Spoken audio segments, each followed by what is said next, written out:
Pronunciation Series Lesson 3, Stress in American English.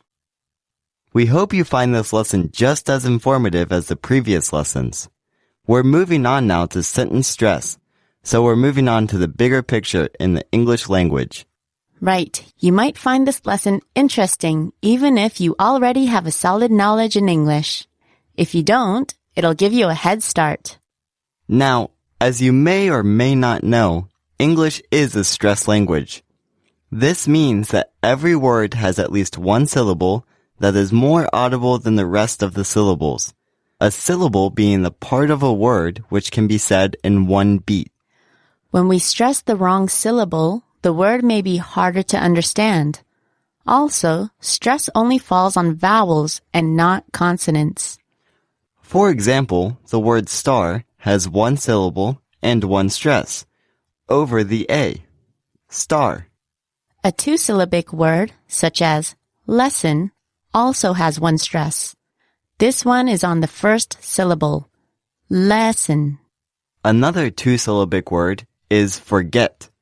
This one has a stress on the second syllable. Forget. Now, where would the stress be on a word such as calendar? Can you guess? It's on the first one again. Calendar. The sound that we emphasize the most is the stress, and it is also the syllable that lasts the longest for many words. Now, when the stress is changed, it could change the word itself.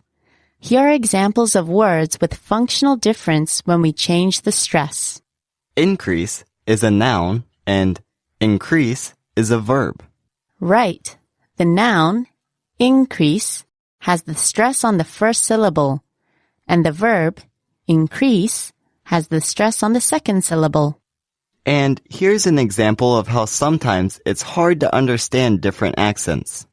The word is pronounced aluminum in American English, but I believe the accent falls on the third syllable for the British and sounds like aluminium. There's actually also a spelling difference too.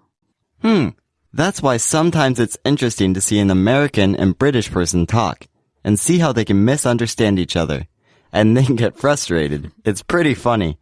But anyways, some words may have a secondary stress as well, such as the word pronunciation. It may seem as though this word has two stresses, but the A is the main stress and the U is the secondary stress. So once again, that's pronunciation. It's usually the longer words that have a secondary stress. The secondary stress is softer, but you can hear it better than the other sounds. Okay, now on to the bigger picture. In a sentence, nouns, verbs, and adjectives are known to be content words, which means that they have a meaning on their own. We usually hear the stress in these words in a sentence, which sets the rhythm of a sentence. For example, in the sentence, I saw a friend last weekend. Saw, friend, and weekend are the content words, at least the way Chihiro said it. Thus, hearing the sentence as a whole, those are the words that have the most audible stress. The other words, I, a, and last, are not as important.